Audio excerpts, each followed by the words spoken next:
مولاي صل وسلم دائما أبدا على حبيبك خير الخلق كلهم. مولاي صل وسلم دائما أبدا على حبيبك خير الخلق كلهم. محمد سيد الكونين والثقلين. محمد بسم الله الرحمن الرحيم. الحمد لله رب العالمين،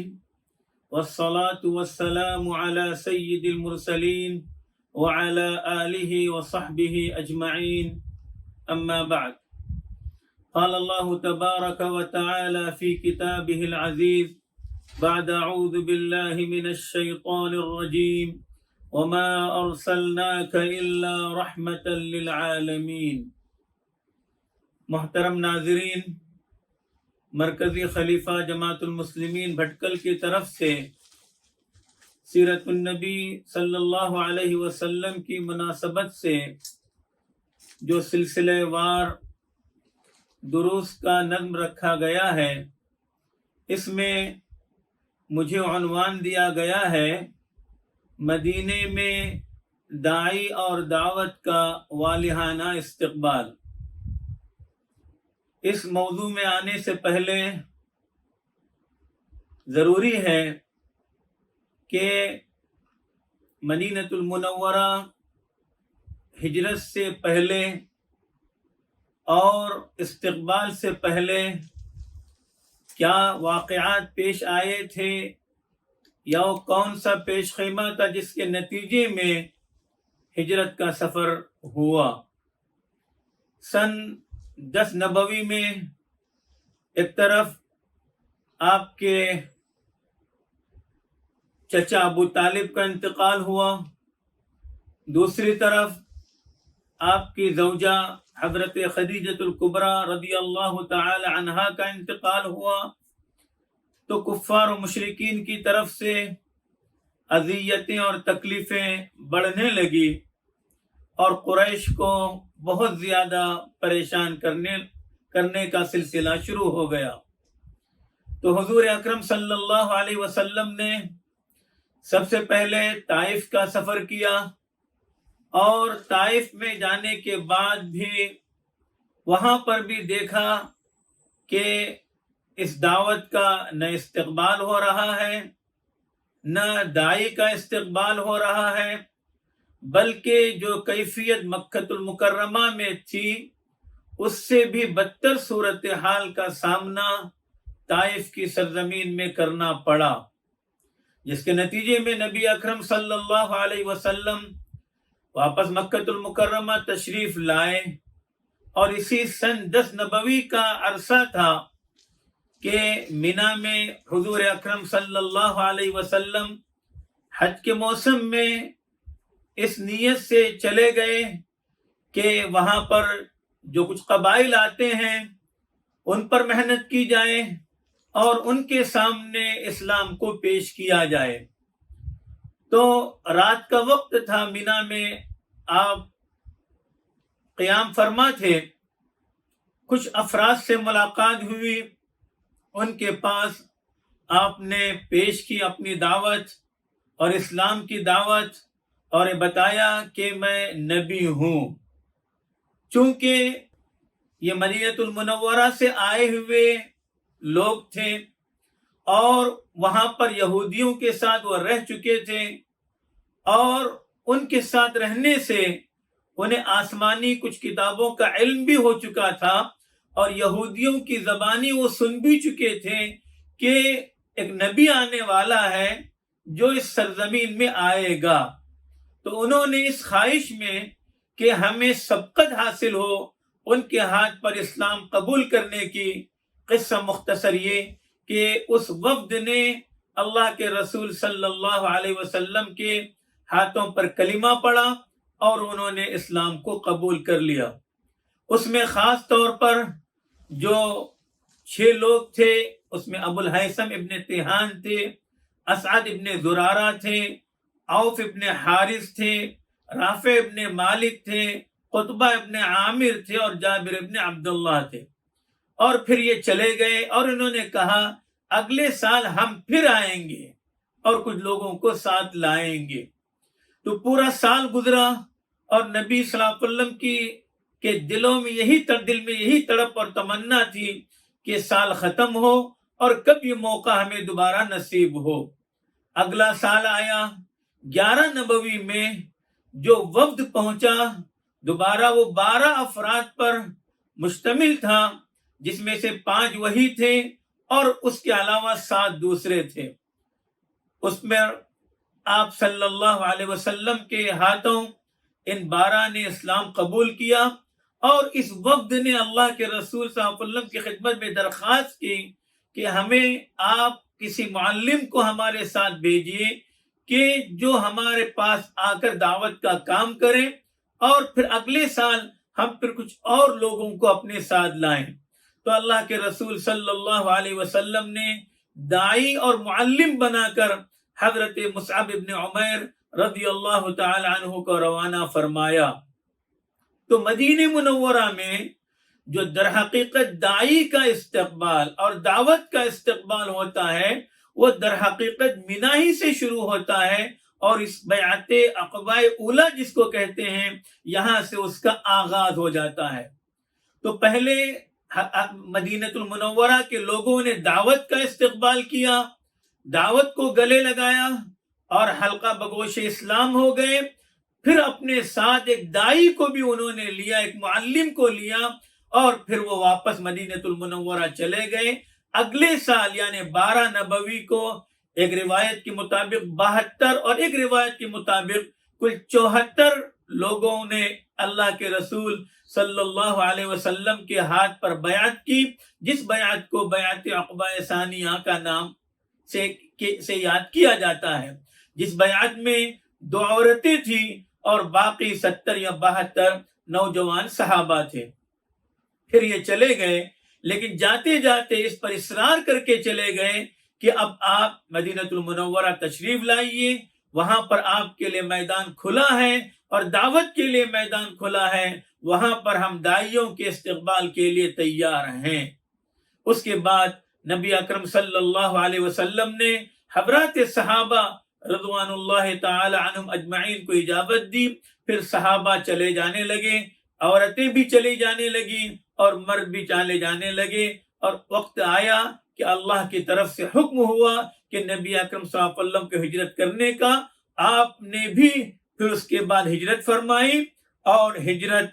میں جب ہجرت کا سفر ہوا جس کی تفصیل آپ کے سامنے آ چکی ہے، ہجرت کی تفصیل میں جانے کی ضرورت نہیں ہے. اس سفر میں چلتے چلتے اب 8 ربیع الاول کو قبا نامی مقام پر پہنچے. وہاں جانے کے بعد وہاں پر بھی حضرات قبا والوں نے استقبال کیا، اور ایسا استقبال کیا کہ تاریخ شاہد ہے کہ اس طرح کا استقبال نہ کہیں ہوا تھا اور نہ کبھی ہونے کے امکانات ہیں. اس لیے کہ لوگ بے چین تھے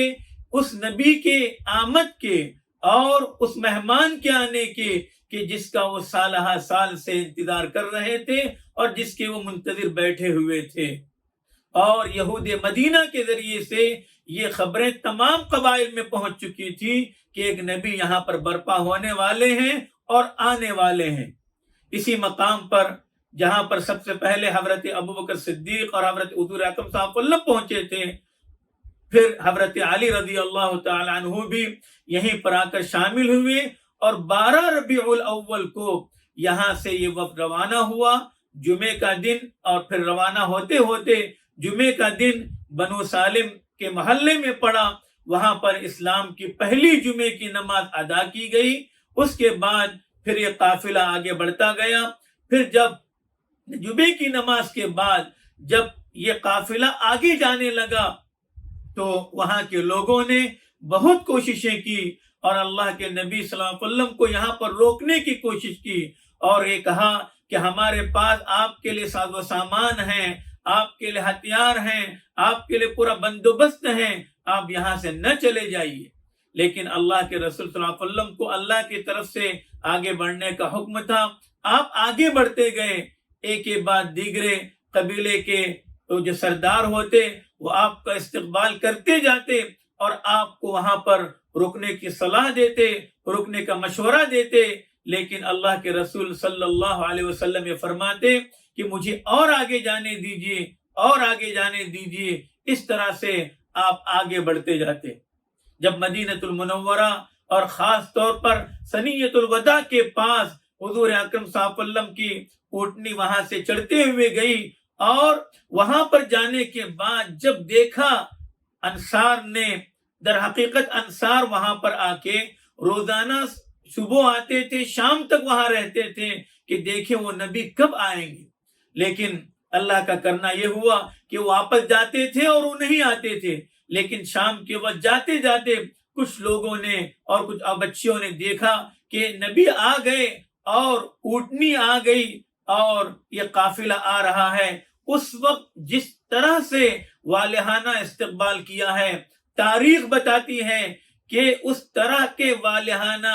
استقبال کی مثال کہیں پر ملنی مشکل ہے۔ اور اس وقت خاص طور پر جو استقبالیہ نظم کی طرح سے ان بچیوں نے جس طرح سے اشعار گائے اور اشعار کہے، جس میں یہ کہا کہ طلع البدر علینا، کہ 14ویں کا چاند طلوع ہوا۔ جیسے ہم کہتے ہیں کہ پہلی رات کا جب چاند طلوع ہوتا ہے، کہ پہلی رات جب رمضان کا ہو یا عید الاضحیٰ کا کہ ہو، تو جیسے پہلی رات کے چاند میں آدمی بے چین رہتا ہے، اسی طرح سے سب نے کہا کہ طلع البدر علینا، ہمارے اوپر آج 14ویں کا چاند نمودار ہو گیا، اپنی روشنی کے ساتھ، اپنی برکات کے ساتھ، من ثنیات الوداع، ثنیۃ الوداع سے وہ رونما ہو چکا، وہ برپا ہو چکا ہے۔ ایھا المبعوث فینا جئت بالامر المطاع، اور یہ کہا کہ اے اللہ کی طرف سے بھیجے ہوئے جو ہمارے قسمت میں، ہمارے خدمت میں آ چکے ہیں، اب آپ آئے ہیں اور یہاں پر آپ کے اوامر کی اطاعت بھی کی جائے گی۔ اور یوں آگے کہا جئت شرفت المدینہ، آپ آئے اور آپ نے مدینے کو شرف بخشا۔ در حقیقت اس سرزمین کا نام مدینہ نہیں تھا، اس کا نام یثرب تھا۔ اللہ کے نبی صلی اللہ علیہ وسلم نے اس نام کو بدلا، اور پھر باب روایات میں اس کا نام طیبہ اور طیبہ بھی، طیبہ یا طابہ بھی آیا، لیکن نبی اکرم صلی اللہ علیہ وسلم کی مناسبت سے اس کا نام مدینۃ النبی رکھا گیا، لہذا ہم اس کو مدینہ منورہ کہتے ہیں یا اس کو مدینے کے نام سے یاد کرتے ہیں۔ اسی طرح سے جب آپ آگے بڑھے تو وہاں پر جوش و خروش سے آپ کا استقبال کیا جانے لگا۔ آپ کی اونٹنی کے سلسلے میں سب کی آرزو اور تمنا تھی کہ وہ اونٹنی ان کے گھر کے پاس، ان کے قبیلے میں رکے، لیکن وہ نہیں رکی، اور جب رکی تو رکی حضرت ابو ایوب انصاری رضی اللہ تعالیٰ عنہ کے مکان کے قریب رکی،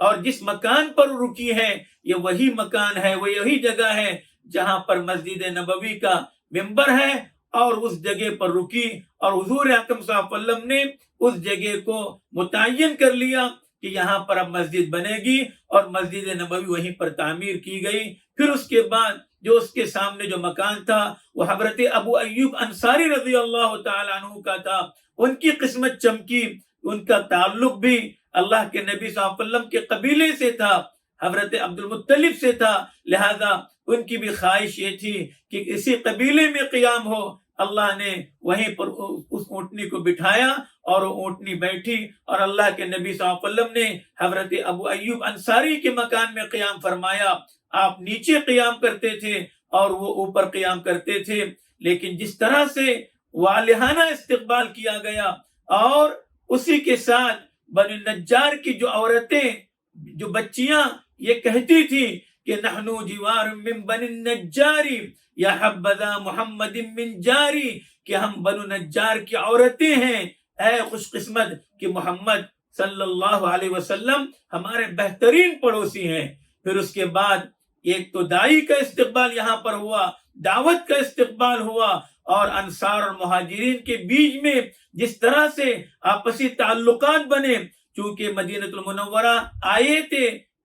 مہاجر بن کر حضرات صحابہ سب کچھ چھوڑ کر آئے تھے، اپنی جائیدادیں اور اپنے مکانات چھوڑ کر آئے تھے، خالی ہاتھ آئے تھے، لیکن انصار نے مدینہ المنورہ میں پورا تعاون کیا۔ اوس و خزرج کے جو دو قبیلے تھے اور ان سے ملے ہوئے جو لوگ تھے تماموں نے تعاون کیا۔ اس کے نتیجے میں مدینہ المنورہ دعوت کا مرکز بنا اور حضور اکرم صلی اللہ علیہ وسلم نے اسی سرزمین کو اپنے لیے اپنایا اور اپنے لیے اسی سرزمین کو اختیار کیا۔ اور آج بھی ہم سب جانتے ہیں کہ نبی اکرم صلی اللہ علیہ وسلم کا جسد انور، جسد مبارک بھی اسی سرزمین پر ہے، مدفون ہے۔ ہم کو اللہ تعالیٰ اس سرزمین کی زیارت بھی نصیب فرمائے اور اس زمین کے خیر و برکات بھی عطا فرمائے، اور اس ہجرت کے سبق سے اور استقبال کے سبق سے ہمیں بھی اللہ تعالیٰ یہ درس لینے کی توفیق عطا فرمائے کہ ہم داعی کا استقبال کریں، دعوت کا استقبال کریں، اور جب دعوت اور داعی کا استقبال اسی جذبے سے ہم کریں گے جو یہی ہمارے دین کا حصہ بنے گا، اور یقیناً یہ ہمارے ایمان کا بھی حصہ ہے۔ اللہ تعالیٰ ہزاروں لاکھوں درود بھیجے نبی اکرم صلی اللہ علیہ وسلم کی ذات اطہر پر، اور ہمیں آپ کی اتباع کامل کی توفیق نصیب فرمائے۔ اللہ تعالیٰ نے اسی لیے فرمایا وَمَا أَرْسَلْنَاكَ إِلَّا رَحْمَةً لِّلْعَالَمِينَ کہ ہم نے اے نبی آپ کو سارے جہانوں کے لیے رحمت بنا کر بھیجا ہے۔ وصلی اللہ علی سیدنا محمد وعلی آلہ وصحبہ اجمعین، وآخر دعوانا ان الحمد للہ رب العالمین۔ مولاي صل وسلم دائما أبدا